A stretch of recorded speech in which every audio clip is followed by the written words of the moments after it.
Nous allons parler aujourd'hui du protoxyde d'azote, ce fameux gaz hilarant. Ce gaz promet des moments de rigolade inoubliables. Et oui, on rit. D'ailleurs, moi, j'ai jamais consommé de gaz hilarant. Et pourtant, en lisant cet article, ce fait divers, eh bien, je suis plié, de rire, puisque je me dis que les deux zéros, malgré eux, prennent cher pour, somme toute, une activité plutôt ludique.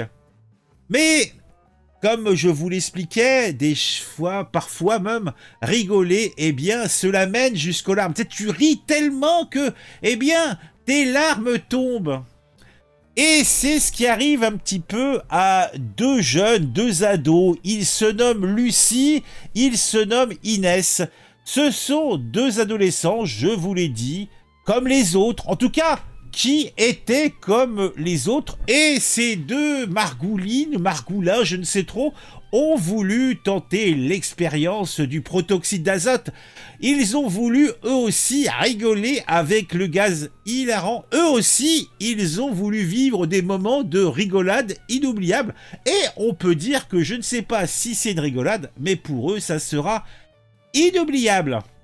Puisque quand ils ont tenté l'expérience, ils ont eu des crises d'épilepsie, des AVC, et maintenant marchent en déambulateur. Est-ce que c'est pas drôle ? En tout cas, tout cela ne montre pas le tableau idyllique qu'on nous vend parfois, et surtout ceux qui font le deal de ce type de gaz, mais tant pis. Alors, nous avons d'abord Lucie. Lucie a 16 ans. Lucie est jeune, Lucie est une ado, elle se croit invincible, elle pense que le monde est à ses pieds, et elle se retrouve, après la consommation de ce protoxyde d'azote, à faire des crises d'épilepsie en plein cours de mathématiques, pour autant que son cerveau lui permette encore de comprendre ce que c'est que des masses. Après, on a Inès. Donc Inès, 16 ans également, a vu sa vie basculer après un AVC.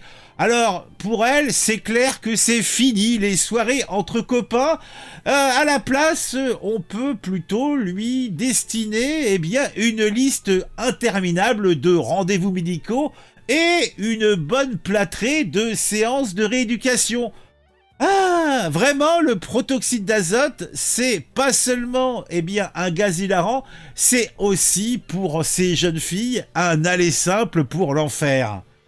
D'ailleurs, il suffit de voir les yeux hagards des médecins du CHU de Lille qui connaissent bien ce type de personnes, puisqu'ils envoient défiler chaque année des jeunes et des moins jeunes qui, suite à des prises de protoxyde d'azote, ont le même type de séquelles. Alors, ces professionnels veulent passer un message à ces adolescents d'abord, à leurs parents. Ils leur demandent de ouvrir les oreilles et d'arrêter de fermer les yeux. Le protoxyde d'azote, ce n'est pas un jeu. Et si vous le consommez, si vous n'avez pas de chance, de vivre une réalité qui va se montrer cruelle et qui détruira avec bonhomie et sans conscience, c'est un gaz, c'est pas un individu, votre vie en un clin d'œil. Ah là là là là. Ah, ça fait bien plaisir quand même, hein. Le club de l'actu, c'est sur ce actu. Regarde les vidéos, tout devient plus fou. De ton avis et comment c'est cool. Chaque like, chaque abon, t'es pas seul dans la foule. Après avoir montré un petit peu le paysage, on va rentrer dans les faits, rien que les faits, ma main sur le cœur. Je crache, voilà, je vous dis que la vérité. Crise d'épilepsie, AVC, marche en déambulateur, les séquelles de Lucie et Inès, ces ados accros au protoxyde d'azote. Ah, c'est quand même bête, hein. Lucie et Inès, deux adolescentes de 16 printemps, ont vu leur vie basculer à cause de leur addiction au protoxyde d'azote, plus communément appelé gaz hilarant. Ce qui a commencé comme une simple expérience récréative s'est transformée en un cauchemar médical. Aujourd'hui, elles font face à des crises d'épilepsie, des accidents vasculaires cérébraux, les fameux AVC, et doivent utiliser des déambulateurs pour se déplacer. En plus, je te raconte pas les incontinences, etc. C'est la fête. L'addiction au protoxyde d'azote, ce n'est pas un vain mot, cela existe. Et les conséquences de la consommation récréative de ce produit peuvent être fatales, je ne sais trop. Le protoxyde d'azote interdit à la vente aux mineurs, les majeurs, allez-y, éclatez-vous le pif, est de plus en plus consommé par ces jeunes fifous à la recherche d'un effet euphorisant. Cependant, les conséquences de cette consommation sont loin d'être hilarantes. Les effets dévastateurs de ce gaz sont bien documentés et les témoignages de Lucie Hennès en sont des exemples frappants. Ah bah dis donc. Bon, est-ce que j'ai besoin de raconter tout ça si on va quand même le faire? Donc, les risques associés à l'inhalation de protoxyde d'azote sont nombreux et graves. Parmi eux, on retrouve des problèmes cardiovasculaires, des troubles neurologiques et même des cas de mort subite. Dommage. Les médecins et les spécialistes alertent sur les dangers de ces substances qui peuvent causer des dommages irréversibles à court, moyen terme et surtout long terme. Alors déjà, on va remettre sur la table l'histoire de Lucie et Inès. Deux adolescentes comme les autres, en tout cas elles étaient comme les autres, et elles ont vu leur vie changer radicalement à cause de leur addiction au protoxyde d'azote.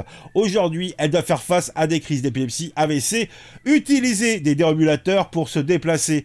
Leur quotidien est marqué par des défis constants et une dépendance accrue, et on parle même pas des traitements médicaux lourds dont ils sont l'objet. Dommage. Les études médicales et les avis des spécialistes confirment les dangers du protoxyde d'azote. Les médecins du CHU de Lille, par exemple, voient chaque année de plus en plus de jeunes patients présentant des séquelles graves liées à la consommation de cette substance. Les recherches montrent que les risques sont particulièrement élevés chez les jeunes déjà vulnérables ou ceux qui consomment en grande quantité ce produit. Eh ben dis donc. Bah voilà, hein. Moi je pense que l'histoire de Lucie Hennès devrait être un exemple qu'il faudrait communiquer et faire connaître aux jeunes fifous. Hein, à la limite, montrer des photos, genre, je sais pas, montrer une photo d'Inès et Lucie en train de se chier dessus, hein, ou d'avoir une incontinence, d'avoir porté des trucs, d'être avec leur déambulateur. Je pense que ça pourrait peut-être ouvrir l'esprit, wokiser un petit peu ces jeunes têtes qui consomment ça, en se disant qu'il n'y a pas de risque pour eux. Eh oui. Bon, on se quitte. Dites-moi ce que vous pensez de tout ça dans les commentaires, un j'aime, etc. Vous connaissez l'histoire. Abonnez-vous si pourquoi pas, ça peut pas faire de mal, hein, moi je le dis, hein, soyons clairs. Hein. Allez, je me casse, je vous ai trop vu.